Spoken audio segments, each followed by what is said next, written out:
श्रीरामपूर शहरात काँग्रेस नेते राहुल गांधी यांच्या विरोधात दलित समाजाकडून मोठ्या प्रमाणात निदर्शने करण्यात येत असून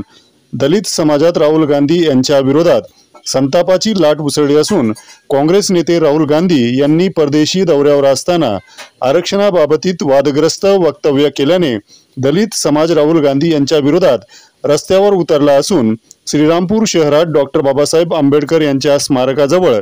दलित समाजाकडून काँग्रेस नेते राहुल गांधी यांच्या फोटोला जोडे मारो आंदोलन करण्यात येऊन काँग्रेस नेते राहुल गांधी यांचा दलित समाजाकडून निषेध करण्यात आला।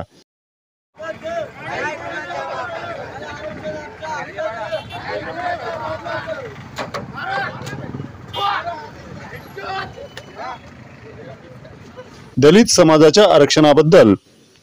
काँग्रेसच्या नेत्यांनी बेताल वक्तव्य केल्यास त्यांना त्यांची जागा दाखवण्यात येईल असा इशारा आंदोलकांनी दिला आहे। काय होतं आपलं आंदोलन आजचं? आमचं आंदोलन असं होतं की राहुल गांधींनी जे परदेशात जाऊन जे आरक्षण रद्द करणं असं भाषण दिलं आहे, आम्ही सर्व इथं माझ्या सुरभी समाज आम्ही इथं जमलेलो आहे आणि आम्ही आज राहुल गांधीच्या फोटोला जोडे मारून आंदोलन इथं आम्ही केलेलं आहे आणि यानंतर जे बी आमच्या आरक्षणबद्दल जे बोलन त्याला आम्ही त्यांची जागा आम्ही दाखवू। बातम्या पाहण्यासाठी भीम प्रहार न्यूज मराठी चॅनेलला सबस्क्राईब करा, व्हिडिओला लाईक आणि शेअर करा।